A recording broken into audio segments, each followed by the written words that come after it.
This week on FUT Weekly.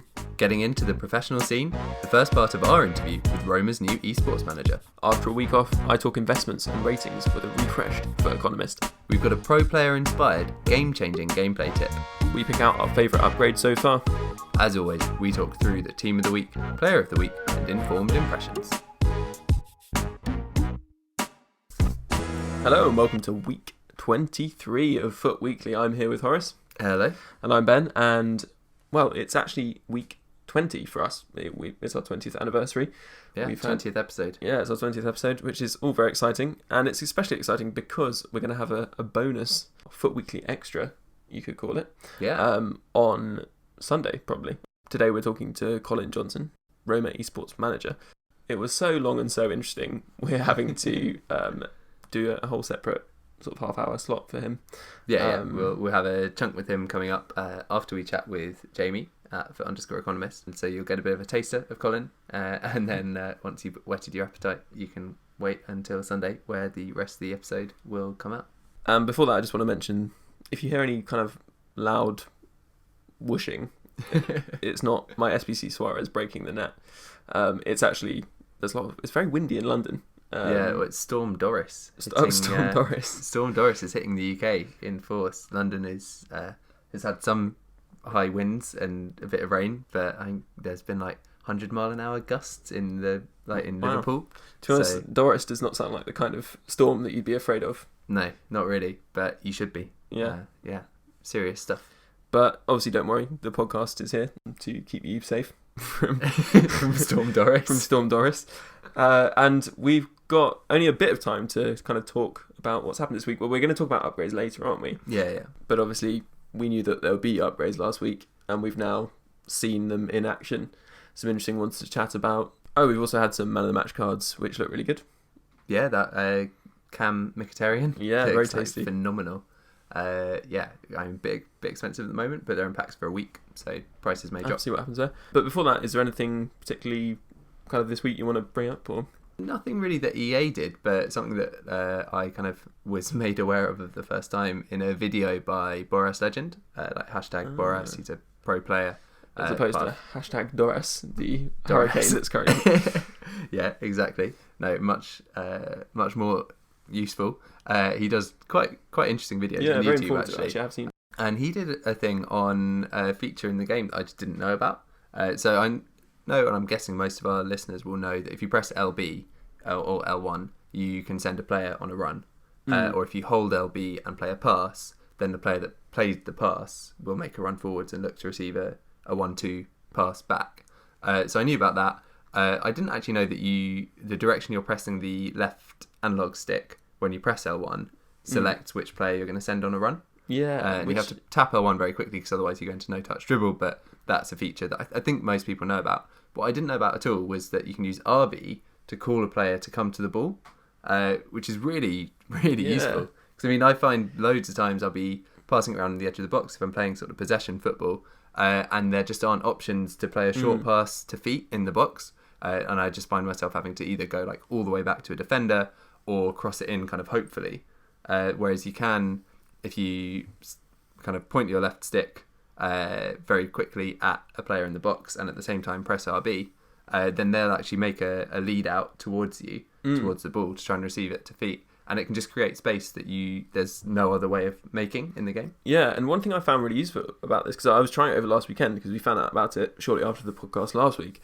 It's very useful if you've put get in behind on some of your players, and so they're often pushing to get in behind, and then every now and again you're like, oh, well actually this time I need someone short because I don't have an option. Then you can hit the RB button in it, or R1 button, and it brings them close. So I think that's really useful thing, which I can't believe I didn't know. And I wonder whether many pro players were keeping this quiet, because the average man on the... Yeah, Boris does say in, I think Ivan is his actual name, he does say in the video that this is a new feature this year. Yeah. So it's not something that's been out there for years and years and years that we've just been unaware of.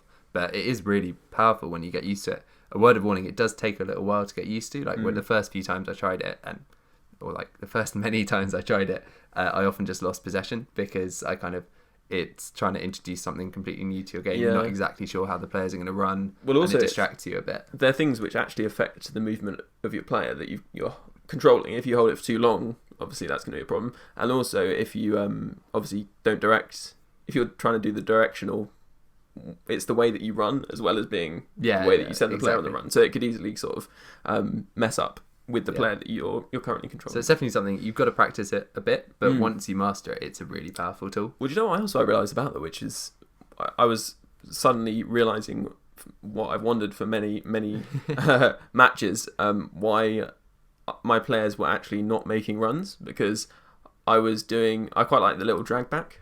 Yeah. The RB drag back, and basically I was tapping RB. And often you were calling players short. Call players short. Interesting. Which could also be a problem if you've got like defenders. You can accidentally send them on runs. Yeah, I do that like quite a bit with the LB tap, and you can also sort of make them come towards you. Two things which could potentially like make a hole in your defense. So I'd really recommend kind of getting to grips with it and sort of understanding what it does. Yeah, apologies, we've only found this out now. It's it's something that I think would have been helpful throughout. Yeah, definitely. But yeah, so that's just quite a useful little bit of knowledge. The more you know. Yeah, exactly. Let's move on. Ben, you're going to chat to Jamie at FUT_economist. Hey, Jamie. Hey, how you doing? Good, thanks. Hope you're well. So obviously we've had a bit of a leak, not in the kind of plumbing sense, but on social media, EA dropped their La Liga upgrades or downgrades, ratings refresh. Yeah, right. I mean, assuming that what they released on their German Instagram account is true. I know you talked about this last week, but that Carrasco card is now useful. Is now useful in the SBC for the Suarez. Being able to pair him up with the informed Torres is now possible and could save you potentially. Yeah, exactly. Points, so. The Carrasco, they'll probably be 84 rated, combined with the informed Torres, will basically replace the likes of Griezmann. So you could save yourself 100k on that Atletico squad builder if you'd picked him up last week when I mentioned him. And obviously those Torres cards could go for around 100k. Right. Yeah, that was a great call. Thanks, yeah. I'm pretty pleased with that. So looking at ratings refresh more generally, in terms of prices of these cards, when do you kind of see them reaching a more normal level? Because obviously Carrasco could be quite expensive to start, but... Yeah, I mean, it's sort of interesting. I mean, you've seen that these prices of these newly refreshed cards, I keep wanting to call them upgrades, but I have to get away from that. Yeah. They aren't upgrades, they're refreshes. But these newly refreshed cards are going for just ridiculously inflated prices. I mean, you saw someone like Dybala, his new upgrade, he only got a +1 to his passing and his defense, and he was going for 354% markup, which is ridiculous. Yeah. But in terms of when that's going to normalize, I mean, you saw that Dybala card; it fell pretty quickly after that. It's now only going for about double. So someone like Carrasco, he's probably going to start really high. He's probably not going to drop as quickly as other people, just because I think people are going to sort of wise up to the fact that they can use him in the SBC as they and because of that, he's going to have more people buying him. And like we just mentioned, there's not a whole lot of incentive to open packs this week.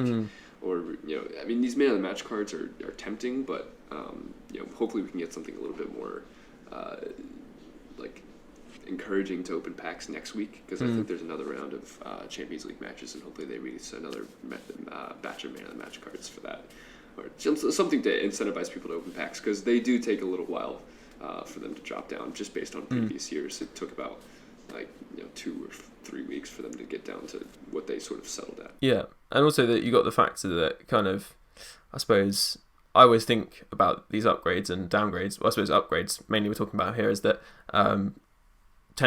what tends to happen is you see that the original card, so that so an 83 card has been upgraded to an 84. The 83 card actually tends to increase in value just because it's out of packs. And so actually if you wait, the two cards, especially if it's a minor upgrade, tend to get quite close in price. Like I know last year, for example, you had Neymar, and the two cards were almost identically priced. So it's crazy for anyone to be kind of selling their cards, their sort of lower rated original cards, and then buying the other card at this stage. You really want to hold out, because it's not going to be cost effective at all. Yeah, I mean, that was actually a really good method that you could have done. It'll probably still be effective if you can have any of the high-level cards that got, the high-demand cards that got downgraded, so some are upgraded, rather, or downgraded, really. someone like Conte, for example, he just got upgraded. His 81 card dropped all the way down to 4K, which is by far the lowest he's ever gone for. It usually hovers around 15K. And I just went ahead and bought 10, 15 of them, just sort of gambling on the fact that people would realize that his freshly upgraded his 83 isn't that much better than him. He's not worth 50K. And since then he's rebounded, and you could use the same thing for someone like Ben Arfa. Just apply it in the opposite sense, and that he just got a pretty significant downgrade. And because of that, his original card is probably going to go up in value too. Yeah. I think the key thing is with Ben Arfa, he's gone from 82 pace to 79. And for a lot of people, that is going to be a complete game changer. An absolute game changer. Seeing it go from the 80s to the 70s is a major turnoff. So that's obviously not inform cards. What do we think is going on with inform cards? Yeah, so the inform cards, obviously, if their rating if their upgrade to their rating is large enough or deemed significant enough to a lower rated player, EA will upgrade their card, which is a little bit different from last year. Because if you remember last year, the only way that an inform card could get an upgrade was if the rating of their base card was now either equal to or the same, or equal to or higher than their inform card, their lowest inform card. And then we'd also never had a situation where there was a gap between multiple inform ratings. So, if someone has like an 84 inform and then an 86 inform, we weren't sure what was going to happen if that 84 inform got upgraded to an 85. We weren't sure if they were going to, sort of bump up the 86 as well, or just have it so that the 86 was just stated where it was. What they've decided to do is they've upgraded across gaps, so it doesn't matter if there's a gap between two informs, they still upgrade them. And then they upgrade both of them. And then what they've done is they've kept with the same models last year, where if the base card, the upgraded base card now reaches or exceeds the rating of the inform, they bump it up. But they've also made an exception where if the rating of the upgraded card is either low enough and or it's like a combination of this, it's low enough and or there is a big enough or a large enough upgrade, then they will upgrade the inform even if the gold card doesn't reach the first inform. Yeah. So, for example, you could use Conte as an example. He was one of the first ones that sort of shocked us. He went from an 81 to an 83. And most people were assuming, since that wasn't going to reach his 84 inform, that his one to watch wasn't a great investment, or his inform wasn't a great investment. As it turns out, they made that exception. Since he was an 81, I guess they considered that low enough. And since it was a +2, I guess they considered that significant enough. And they decided to upgrade his inform as well. So the only time you're going to see exceptions like that made is probably if they're in the low 80s, probably below 82. That's the biggest exception they've made is for someone who's 82 so far. So they haven't released like official rules on how they go about doing these upgrades. I think they just kind of make them up as they go, which is sort of what we're used to at this point. But so ones to look out for, possibly someone like Naby Keita, Bundesliga centre mid. He's currently rated standard card as a 75. I think he's non-rare as well. He's highly likely to go up to an 8, around 80. I think he's on FIFA, so head-to-head around that. So his inform is obviously an 81. So it's highly likely that someone like him will get an upgrade, despite normally you'd expect it to tuck in below that inform. But it looks like that someone like that would get an upgrade on their inform. Okay, so that's a perfect example. So yeah, look out for those. I suppose maybe some of those will catch a few people out, possibly. Although most of the cards, say for example, Keita has already started gaining value quite a lot, and you've got the added factor that obviously is useful for this weekend league. Right, and sort of what's been interesting about that is obviously that caught us off guard the first round with the Premier League upgrades and prices of someone like Mane, who people didn't expect to actually up his inform, or Conte. Caught us off guard, and they increased significantly in price. Combine that with the fact that there's the weekend league requirement, and you were able to sell at significant premiums. But what's happening with the latest round of upgrades, or refreshes rather, with the League On, there actually hasn't been that much significant of an increase in the prices of the informs that do get upgraded. So, for example, Cavani, he if you had bought him, 2 days before he actually got his refresh, you would have actually lost coins. Well, yeah. Because his potential for an upgrade had already been priced in long before that, and it was no longer a surprise that someone like Cavani was going to get it, or even someone that was lower rated and that got a boost was going to get it and actually went down. And I think that trend's going to sort of continue to hold for the rest of this refresh season. So I guess with that in mind, if you haven't already invested in these refresh upgrade potentials, I would sort of stay away from it. And then in addition to that, if you are looking to sell or looking to cash out, I would do it before they actually get their refresh, their rating refresh, sell into the hype.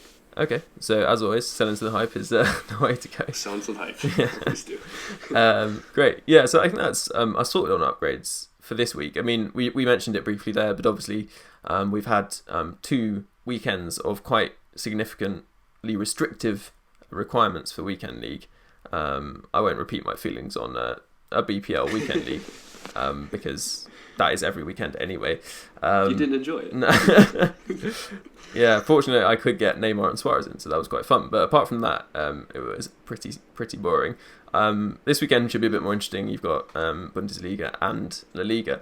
So we've got a question from at NY Jester, and he's cashed in on the EPL crash, or Premier League crash, by buying cheap Premier League players. He's wondering whether he can sell his Premier League players at a profit and then cash in again by buying La Liga or Bundesliga players when they crash, possibly on Sunday. Well, I mean, it depends on when you've bought them. If you've timed this to absolute perfection, I suppose that you could turn around and sell them actually right now, because since they're at their lowest around Sunday and Monday, they have rebounded slightly. But in terms of churning that in your club, I think that might be a little bit dangerous, if you will. Especially if you don't have the greatest margins, because you're risking eating a pretty significant. I mean, you have to consider the tax, and if you can't sell it on, and then you're sort of banking on the fact that these Liga Santander, there's going to be this huge crash afterwards. Which I don't think we'll see as significant of a crash for these Liga Santander cards or the Bundesliga cards, because there is no requirements afterwards. So if people are satisfied with their teams, they can keep them. There's no reason to sort of churn out their clubs as they did last year. And some people might see the low value on Sunday and think, well, actually, or Monday and think, well, actually, why don't I just keep them for another week or so? It'll probably rebound. I guess people have enough intelligence to do that. Although, so I think, and also the other thing is that maybe Premier League players are the most likely to rebound significantly next week, because people that's the most popular league, really, isn't it? So exactly, yeah. So the opportunity cost of sort of giving up and selling those investments on for marginal, if any, profit is high. So if you've managed to get some cheap Premier League players this week, probably hold on for another week or. Well, until they start to rebound next week, probably. Same thing goes with Legends. Yeah, exactly. If you've picked up some Legends for cheap. Yeah.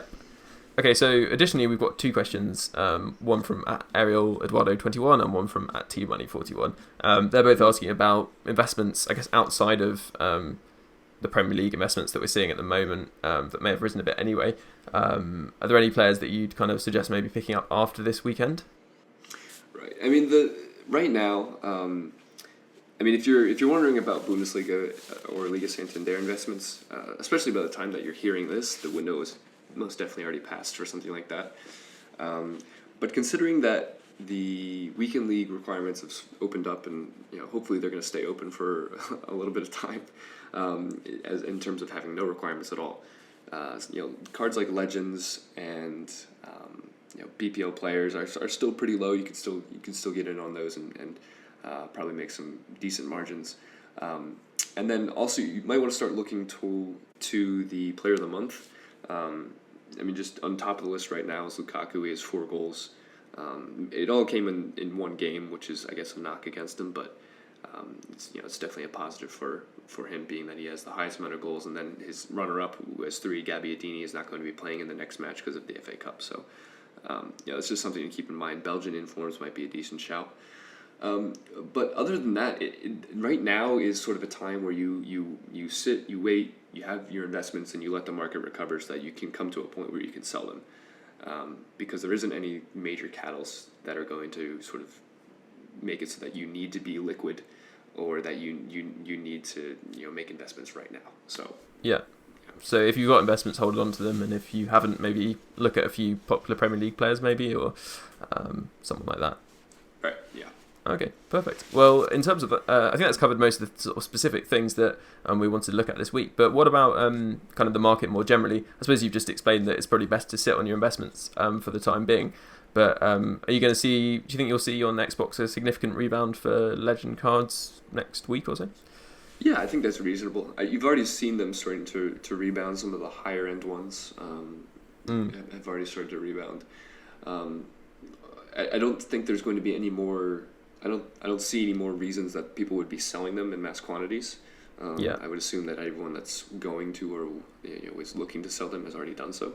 So I think that the short term, within the next 2 weeks, the only way that they can go up the only way that they can go is up.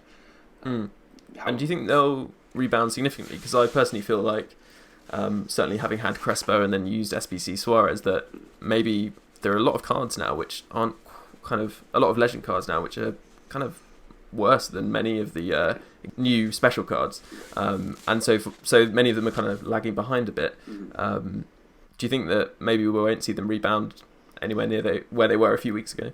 Yeah, and that's sort of why I said that sort of caveat of short term. So within the next 2 weeks, I think it's a pretty solid bet that they're going to rebound. But long term, looking more like a month out, 2 months out, the long term prospects aren't fantastic, just because like you said, the amount of special cards that you are releasing and how competitive they are is certainly diminishing their demand for them. And the cards that are going to hold their demand the longest are the staples for Weekend League, high caliber Weekend. So guys like Vieira, guys like Blanc, Best. I don't see those guys going anywhere anytime soon. So those are if you can get them cheap, if you have the coins to get those guys and just hold them as an investment. So what you're saying is kind of still probably a good time to buy Legends compared with say next week, possibly. Right. But longer term they may not be the best players to sort of keep as investments. But I suppose if you're going to use them, then oh well. But that's great. I think we've covered almost everything for this week. Undoubtedly there'll be other things that we think of that we haven't covered, but if not, then they can follow you on Twitter and I'm sure you'll tweet about them. So that would be at @FUT_economist on Twitter. And also you've got a column for Foothead as well. I say a column, it's an article you do every week, so I'm sure they can find that through your Twitter as well, or on the Foothead front page. Yeah, great to talk to you and have a good week, and we will see you very soon. Cool. All right, it's been awesome talking to you as always.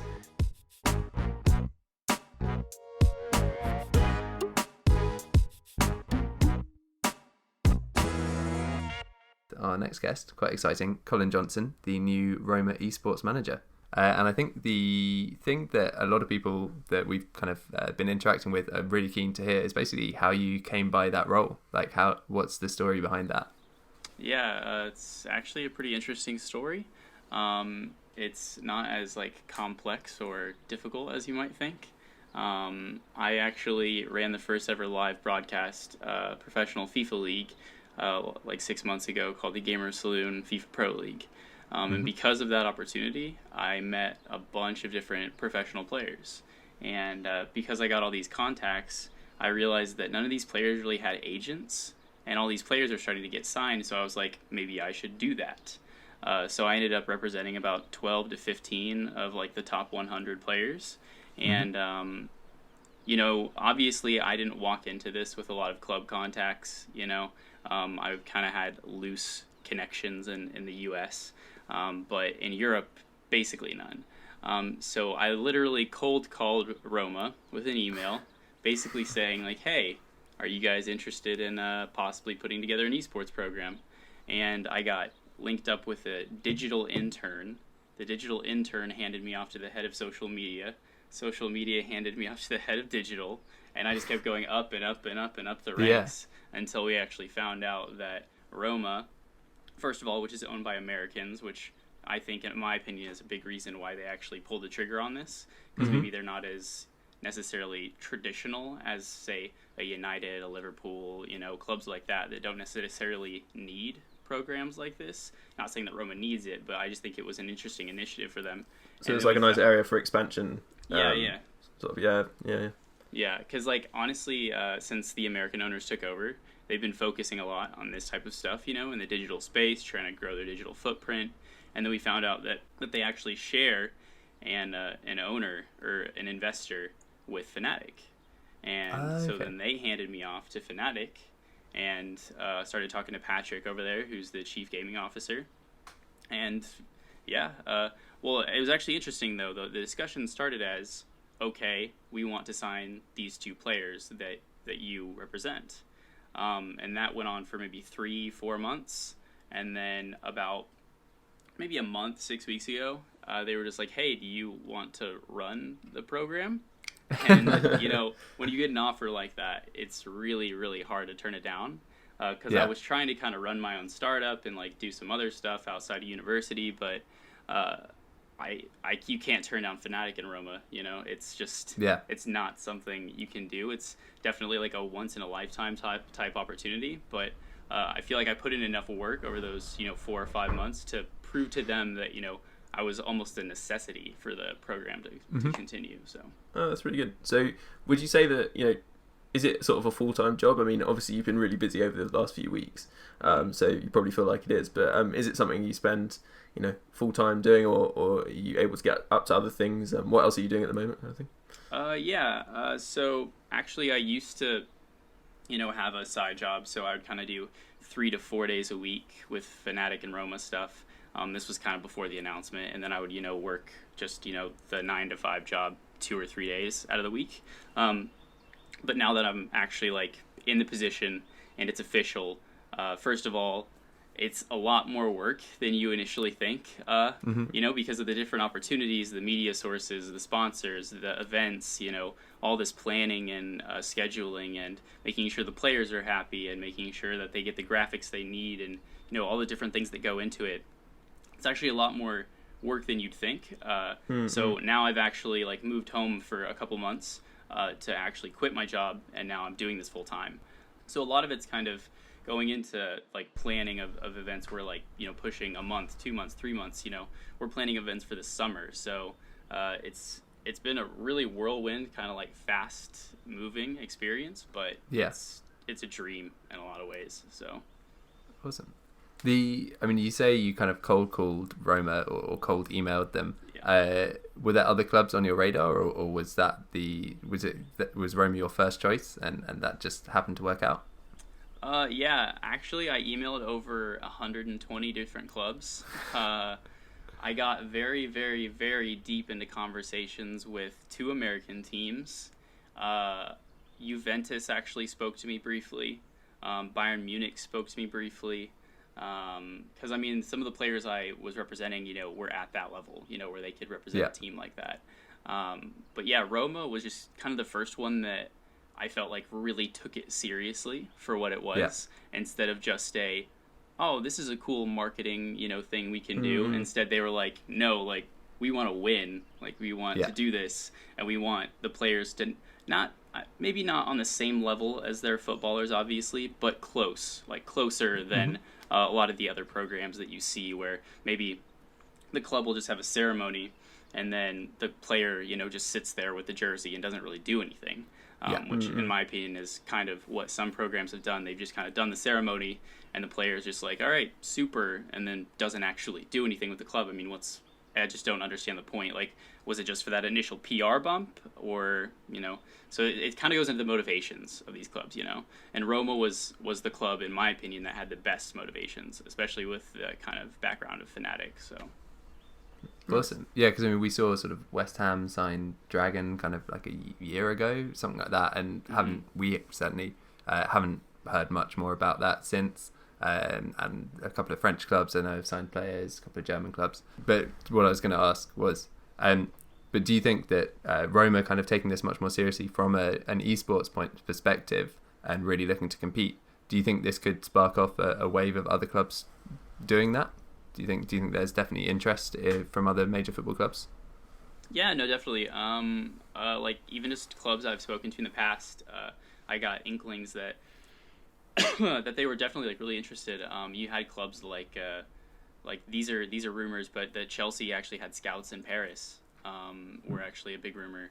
Manchester United seemed like they were interested when I spoke to them initially, but it seemed like they were kind of relying on their own resources to kind of figure out the program. Which they don't even have a women's football team yet, so I'm not sure they'll have any sports team anytime soon. Yeah. I think the Italian teams are starting to take notice. Obviously, after we signed, we've actually spoken to other clubs who are interested. We've even spoken to players of actual footballers that are interested in getting involved. I think PK the other day was talking about how he wanted to get into esports. I mean, it's kind of nuts, the actual players that you're seeing. I mean, obviously Ronaldo was getting interested, or Brazilian Ronaldo, already invested. But yeah, no, I think it's going to set off a wave for sure. I think hopefully my hope is that it changes the way that clubs look at getting into esports. They need people that know what they're doing to do this correctly.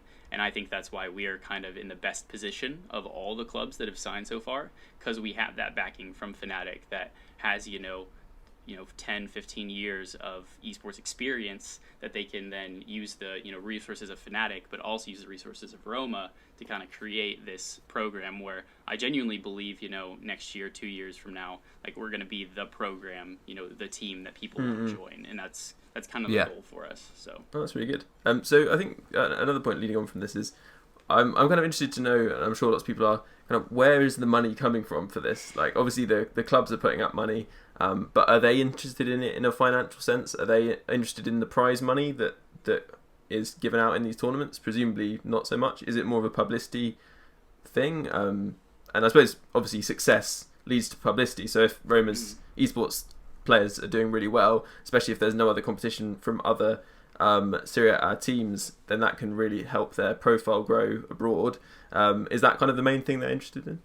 Yeah, I do think it's a mix of success and publicity for Roma especially. Roma obviously got really big into digital recently, and that was to increase their social footprint. And I think this is part of that. It's not wholly just they were really interested in esports all of a sudden. It's definitely a PR push at the same time. When you have these young fans that can't actually afford to go to games nowadays, this is just another way for those fans to kind of re-engage. As well, I think that younger kids can almost identify with esports players more than they can with actual footballers nowadays, because you kind of look at the where these players are coming from. I mean, Ed Dzeko, we'll just take him for an example as a Roma player. The guy is the nicest footballer I've ever met. Genuinely, he came over and spoke to us for 15 or 20 minutes. He didn't have to; he decided to. But are you going to connect more to a 29, 30-year-old Bosnian striker that just came from Manchester City, or are you going to connect to the 21-year-old Italian kid that that you can see yourself in? I think it kind of relates almost more so to the young kids, because a lot of these clubs, especially in England, don't really have local lads anymore. So I think this is kind of a unique way to bring that back. But moving on to kind of the esports side of things and the whole prize pool question. Right now, I think in the first year or two, I don't think the clubs really care about the prize money or initially about that first success. I mean, we just went to Miami and, we didn't finish where we wanted to. But does that mean that we're already looking at, scrapping that player? Absolutely not. It's a very early on project. And, compared to last year, so last year, $200,000 prize pool for FIWC. And then this year, the total prize pool is 1.4, 1.5 million. What's it going to be next year? Yeah. It's such a massive increase that I think the clubs kind of are mapping the potential for FIFA esports, especially in the prize pools. And yeah, obviously, if we go and win Berlin or FIWC and we get 160K, 200K, then yeah, that's going to be great. But is that necessarily why they jumped in the space in the first place? No. So yeah. So where does the money for the prize pool come from? So that's kind of from a combination of sponsors, I think, and I think it's mainly from sponsors. It kind of depends on what company you're talking about. So, maybe if you're talking about a company like Gfinity where they're making money from, their tournaments that they're already hosting on their website and stuff like that. But if you're talking about FIWC and EA, I think that's genuinely just money that they're putting up, you know? Yeah. And I think it's just part of them trying to grow the tournament. I know FIWC is doing a lot right now. They just had their first ever player council to try and grow that tournament. And you can see all the new sponsors that are coming in. I mean, you had Coca-Cola eSports hosting their eCopa in America a couple months ago. And you have, you know, I've already heard of numerous non-endemic brands coming in, you know, that might necessarily, especially on the esports side, not get involved. But now that football is involved and these clubs are involved, you know, I mean, our club, or my team essentially, is sponsored by Nike, Gatorade, and Monster because of the combined sponsors from both sides, from the Roma side and from the Fnatic side. So, yeah, I think it mostly comes from sponsors, but I think in the future you'll see events where you'll actually have like attendance, whether that be ESWC or FIWC or places like that. You know, I wouldn't be surprised in 3 to 5 years if you're getting, you know, 5-digit crowds to, you know, come out to these events and actually watch them live.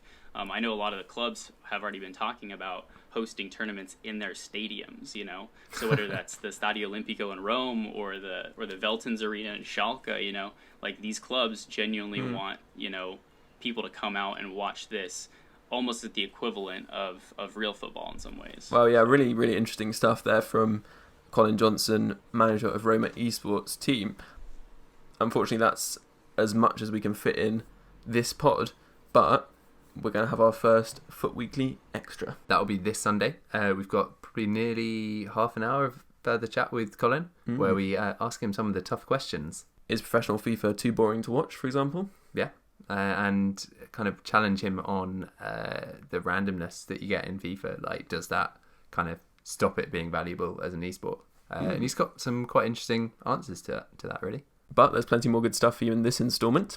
Yeah, we're going to take a quick break, after which we will have a full review of the Team of the Week. We'll take a look at some of the upgrade cards that we think could be like really kind of significant boosts. And as always, we've got our Player of the Week and Informed Impression. Nice.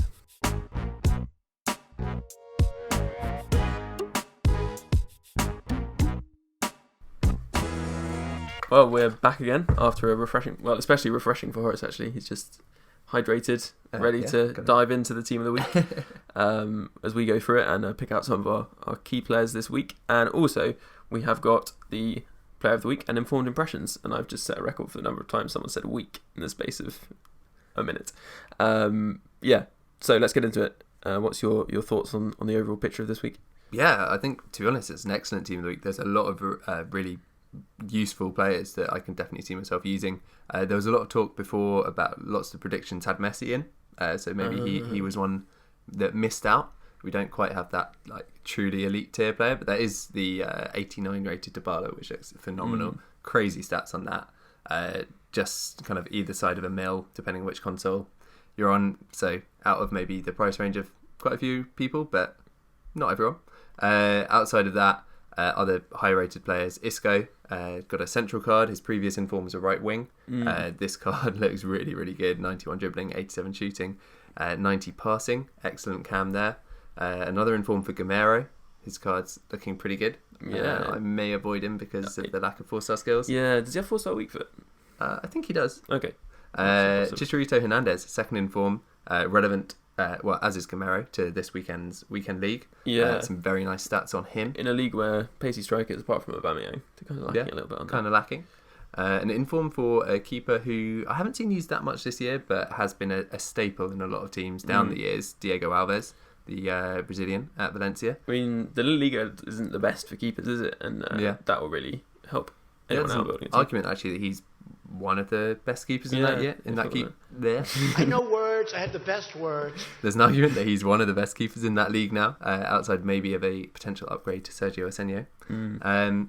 And Lucas Piszczek, another one to keep an eye on. He's a very strong right back, one of the best in the Bundesliga. Yeah, I'd say definitely the best, isn't he? Definitely the best really overall. And Jaume Costa, a full-back in the Spanish league, with a very nice 85 pace and triple 80 on dribbling, defending and physical. Yeah, and I think he could be a good card because he's a bit more physical, although he's not super strong compared with some of the others, but he's also got good pace and it's hard to get sort of a good all-round play. He's also got medium work rates, and I reckon that's one of the better work rates to have on a left-back in formations where you don't want the left-back to get forward. Yeah. I think he looks like an excellent card, though maybe not as unique as some of the other informs. There are quite a few decent left backs in the Spanish league. Yeah, there are a few decent left backs. Looking onto the bench, a second inform, Lorenzo Insigne. Quite a nice looking card. I've used his SPC 85 or now upgraded to an 86 card, which I quite enjoy. So this one, more of the same, incredibly agile. Maybe a slightly lower sprint speed than his pace might suggest, though. So can get caught out by that. Defrel, French striker with 89 pace. So I'm sure some people will use him. Looks pretty cheap. Probably be discard. In Serie A as well. So yeah, allows for some hybrid possibilities. And a note on Julien, the French centre-back at Toulouse, who is the first gold defender from Toulouse. So a recent upgrade. This inform means that his 76 rated gold card is currently way more expensive than it will be. But once that gold card is back in packs, it'll make the Toulouse SPC for the Lacazette quite a lot cheaper. Yeah, that'd be pretty good. Oh, and then also with Julien, he's like 6'5", has okay agility, and actually looks like quite a solid card with 74 pace as standard. So could be an interesting one. There aren't too many kind of really bulking French centre backs in Liga. Yeah, quite a good point. But let's look at some cards in a bit more detail. Ben, who's your first pick for that? Well, my first pick is going to be a man I used extensively at the beginning of the game. He was incredible for me, and I always said if he got an inform, he'd be a player I'd definitely look to use, because he's got that balance of good pace, great shooting, great dribbling, and is decently strong and good at passing. And the man is the Montenegrin Stefan Jovetic.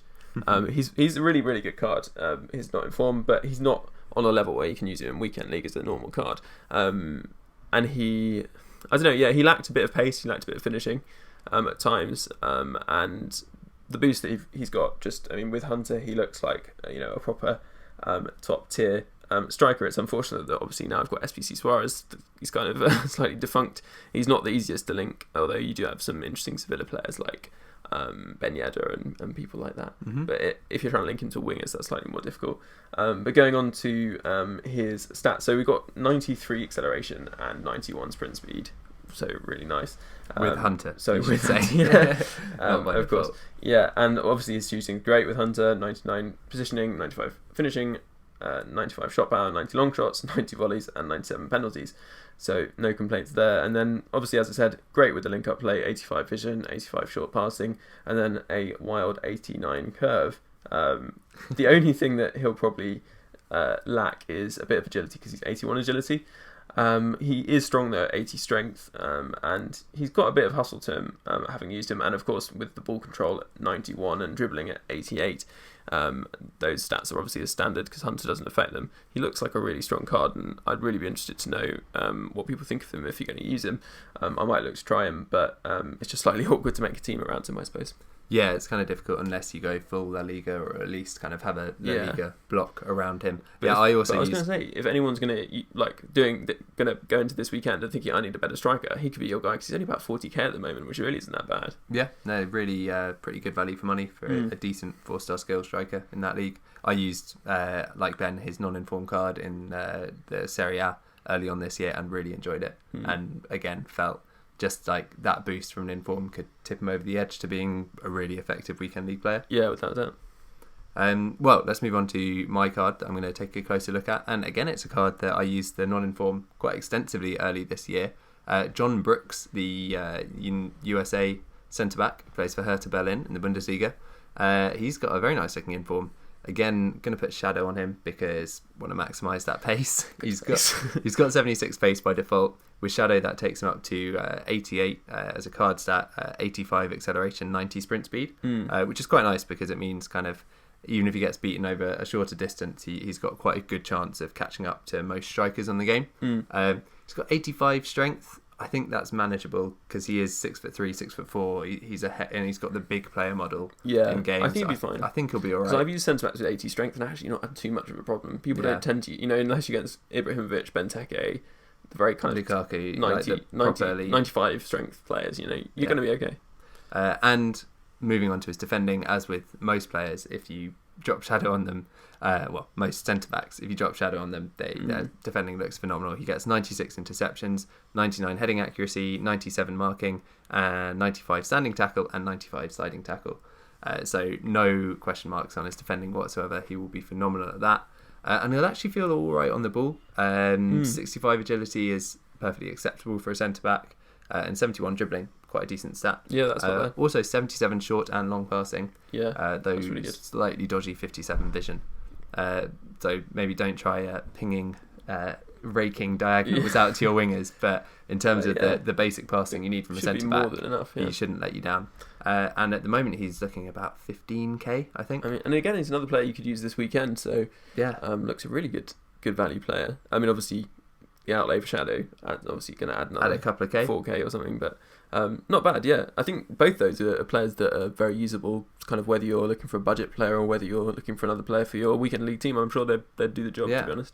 Well, Ben, do you want to take us on to the third player we're going to take a closer look at? This is one I'm quite excited about. Yeah, he looks like a really good player. He's someone that I think, I don't know, I feel like he's one of those kind of overlooked players. People don't really talk about him. Mm-hmm. I used his inform last year, and he was really, really strong. Physically and just all round. It is Corentin Tilly, so Lyon's centre mid. Cam actually as an inform, but undoubtedly you'd probably use him as a centre mid because he's 3-star skills and 3-star weak foot.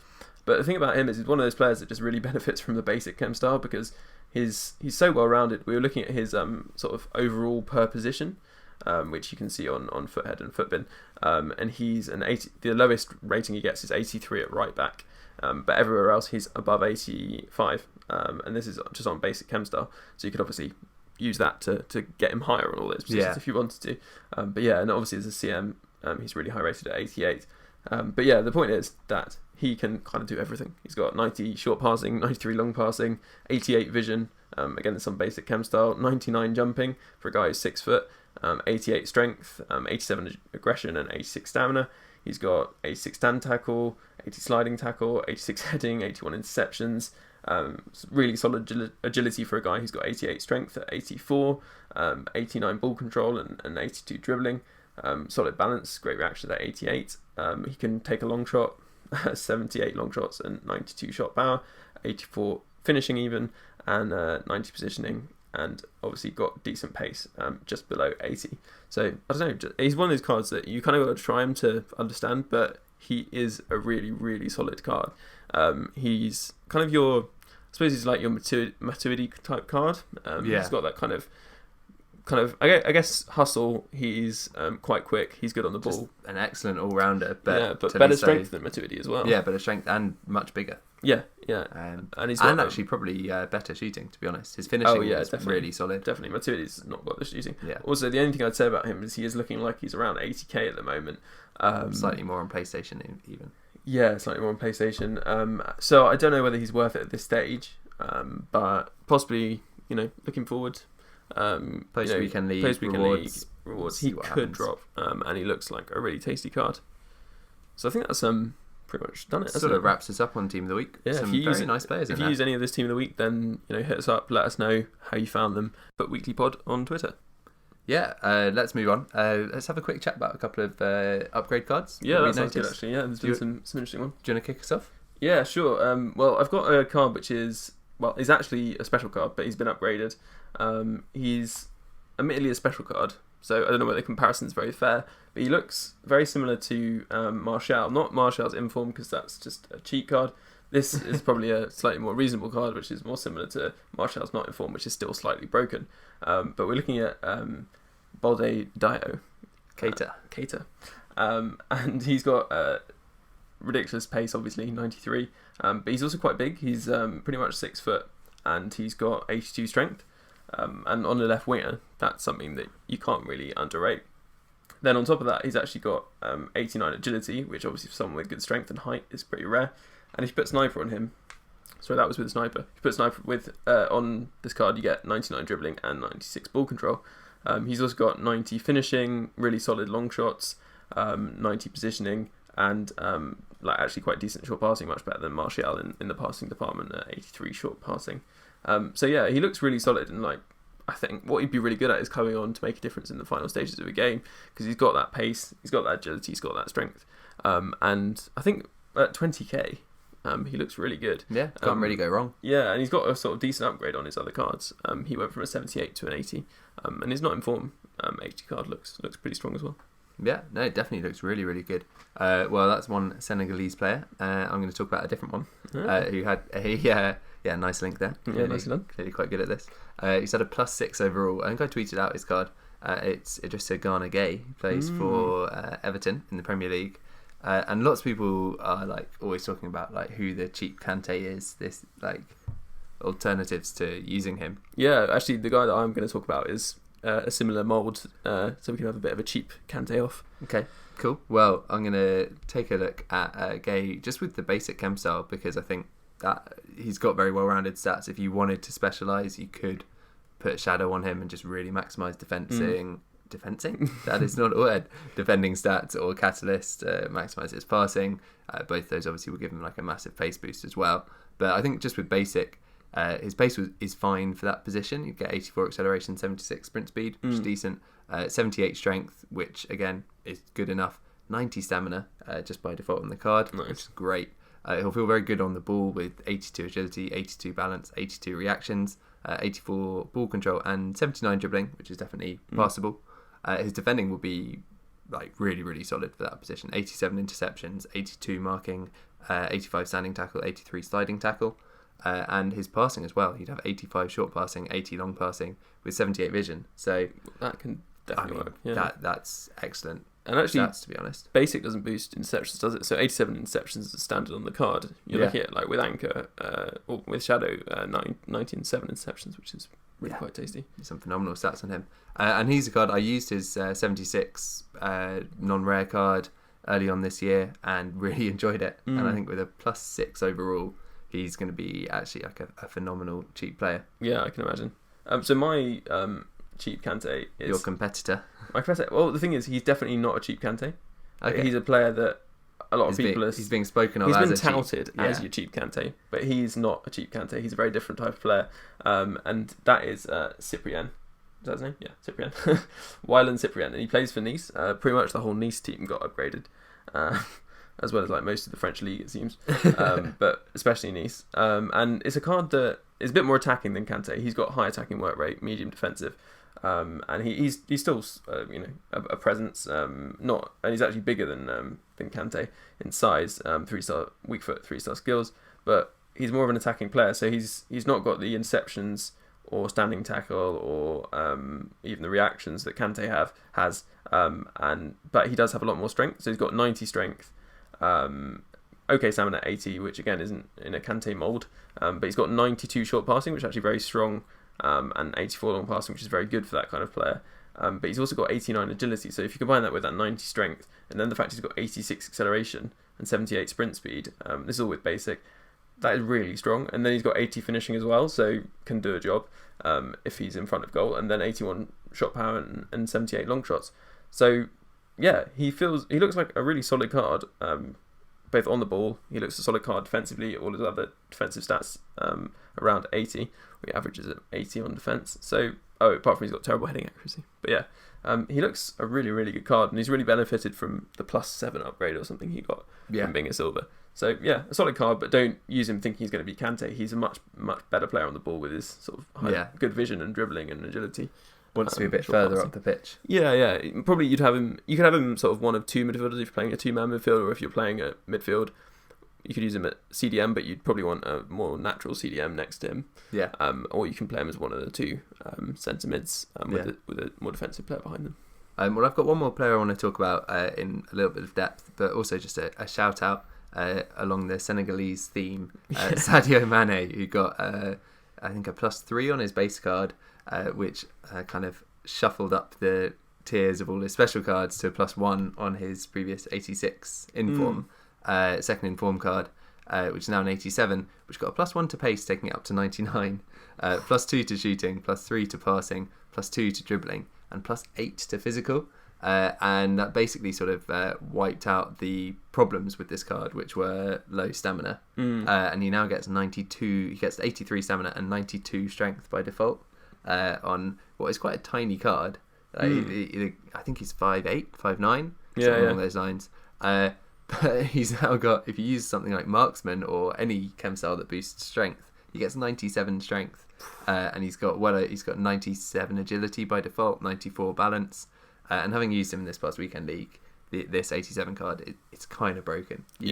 I've got a couple of clips of him just completely outmuscling Chris Smalling. Who everyone knows has 99 strength. Yeah, which it's satisfying to be able to do that to Smalling, but it shouldn't happen. I mean, you watch Mane in real life. He's not actually he's strong for his size, but he's not that strong. He shouldn't be getting maxed out strength easily. But yeah, that's just an aside. Kind of shout out to anyone else who's lucky enough to get, well, as I did, an untradeable one to watch Mane. At the time, I was thinking, oh, decent looking 82 card. And things have escalated quickly. But yeah, the other card I wanted to look at in more depth is Virgil van Dijk from Southampton, who's had a +3, and I think now I'm yet to try him.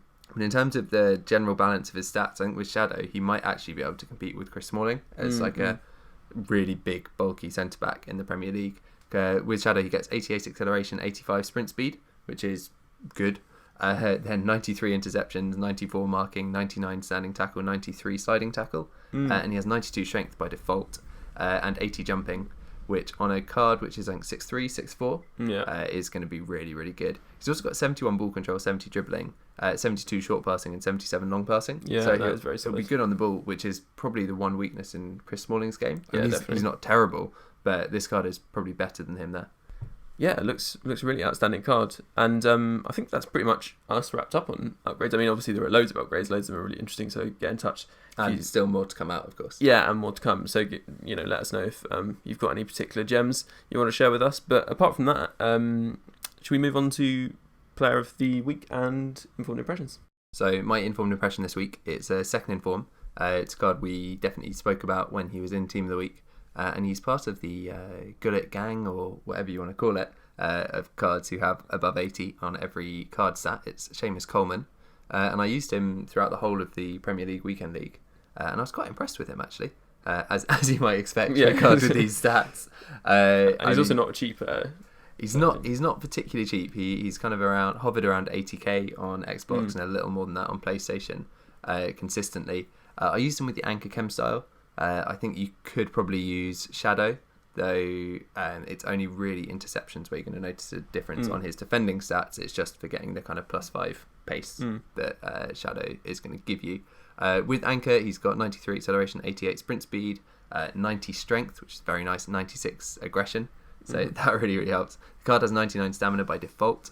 And the defensive boost from Anchor, as I said, interceptions is a slight weak point at 87, but then he gets 99 marking, standing tackle, and sliding tackle. So defensively, he felt incredibly solid, and his more offensive stats, his shooting is 80 on card, including 88 shot power and long shots. I didn't actually score, I think, a single goal with him over the 40 games of the Weekend League. I think he played pretty much every single one for me, but he did get a lot of assists with his 93 crossing. And really decent dribbling, actually. 83 agility, 83 ball control, 84 dribbling. Feels very good on the ball. His link-up play is excellent. I think if you've got the coins to spend, he is definitely the best all-round fullback in the Premier League. Though, ultimately, and this is kind of a sad comment on the game, I think Kyle Walker with Anchor is pretty much as effective defensively. It's only really on the ball that you're going to notice a difference. Like I do, if I use Kyle Walker, I'll give the ball away every now and again just through attempting a pass that I really shouldn't with a player with those stats.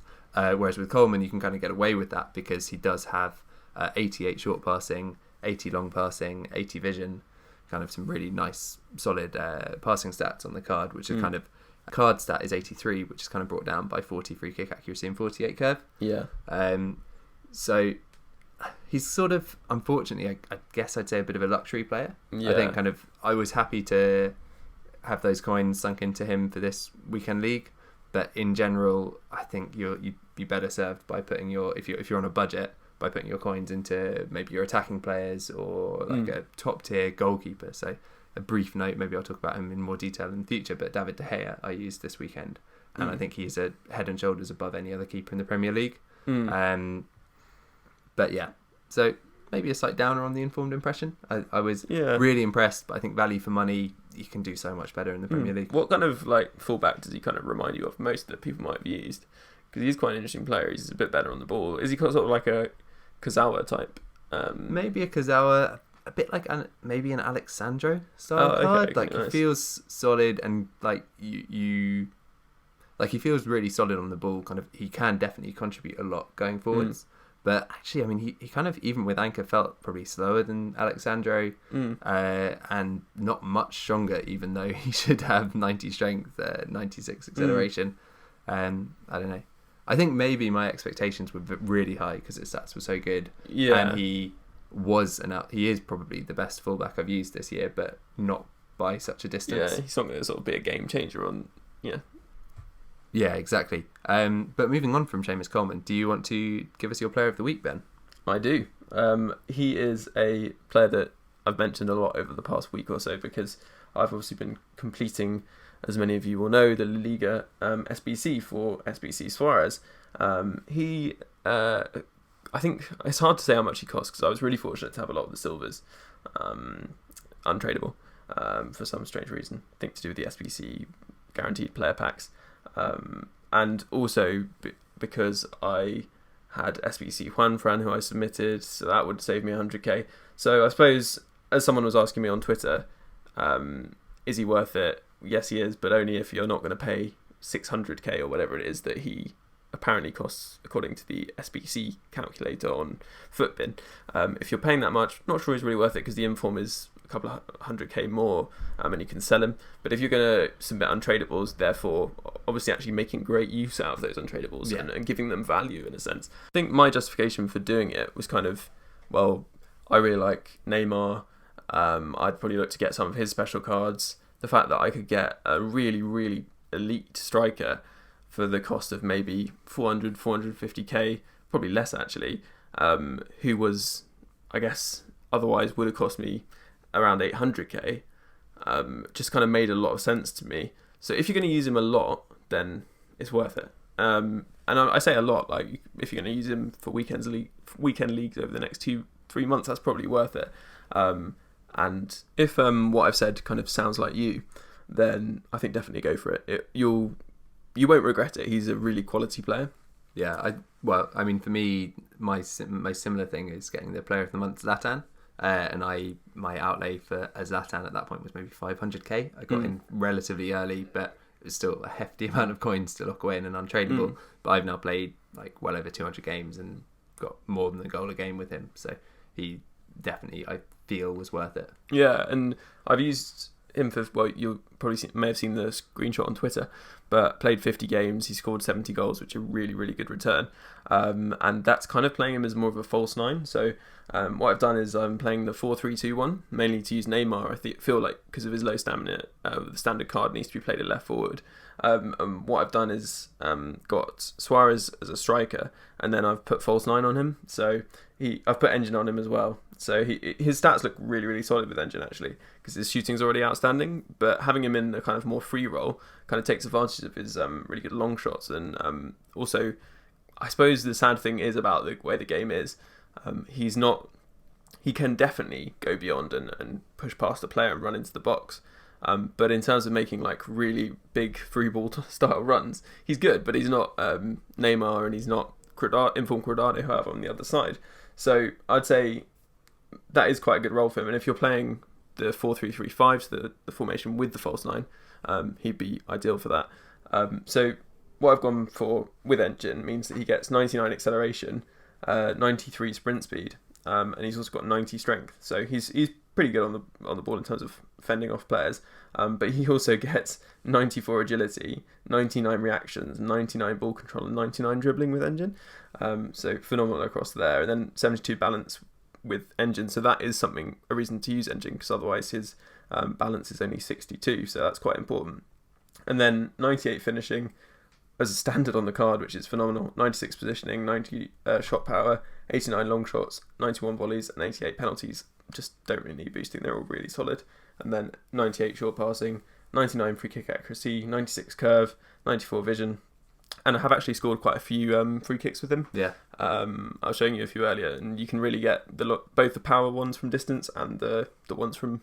Yeah, he's got quite a unique run-up. He does, yeah. I think his one from real life, where it's kind of... He doesn't almost stutter. 90 degrees Yeah. from the side, and he pauses, and you can kind of see the momentum building. And it looked pretty cool, and clearly works. Yeah, and I think that's a good point about his run-up. I actually found that a few people jumped the wall too early. Yeah. I don't think I've scored one where that happened, but one where I tested the keeper, the guy kind of, because of the stutter, had kind of jumped the wall, and then he kind of timed it wrong, and I managed to get it over the wall and the keeper. So yeah, interesting. He's just a really, really good card. I think the only sort of thing he lacks is maybe he's not like blisteringly fast, but he's quick. You don't need to be. When you got that acceleration, you can get away from most centre backs. Yeah, you can kind of beat a man, create some space, and that's what you need. And because of his shooting being so good, you don't need to get that close to the goal. And then the only thing he kind of is a little bit weaker on is in the air. Like, he's got 73 jumping. He's not he's 5'11", but he's not the tallest player. And 84 heading accuracy is going to do the job if the ball ends up on his head. Like, I've scored 1 or 2 headers, but I think that's pretty much it. That was quite an extensive look at him. But he is. I know a lot of people, on Twitter have been asking about him, and I think he's, for me, he's 100% worth it. And I think for many people considering it, just see what you can get out of that SPC. Obviously, you're going to get packs. You might get a nice reward anyway. So yeah, you never know. I've done a handful of the challenges for the SPC. I'm not close to completing it. I think I've done 5, but I've actually there's some of the cheaper ones, but I've actually kind of almost broken even on the ones I've done. Yeah. So there's a lot of it you can do if you're smart about what you sell on from the reward packs. You can do a lot of the SBC for free, and it's just a handful of ones like Atletico in particular, which are really pricey. And it's that thing of okay, you might be able to snipe a second informed Suarez for cheaper, but actually the chances of you saving money on the regular value of an SBC challenge overall is much higher, because you can sort of snipe for cheaper cards and you're bound to get one cheaper. Most of the standard gold cards I got for 400 coins or 450 coins, because I was just sniping away getting all those standard non-rare golds, and some of those are fixed at 2k when I was doing it. So there's loads of ways to save money on it as well. And when I was saying about I spent 400k, that doesn't include rewards. I got a few special cards, nothing especially special, but a couple that were worth 20k or something. So yeah, give it a go. Definitely think it's worth it, but let us know if you do think it's worth it, or if you don't think it's worth it. Yeah, cool. That sort of wraps us up for this week. Before we go, a quick reminder: you can subscribe to the FUT Weekly podcast on all podcasting platforms, iTunes, Android app. Just search for FUT Weekly, or you can follow the links on our blog or Twitter at FUT Weekly Pod. And you can also get the podcast through YouTube. That it's uploaded a little bit later. We think the podcast format is better. Yeah. What's the point of looking on YouTube when you can just have it downloaded there for you, ready when you want it? Yeah. But that's it for this week. Bye bye. Bye bye.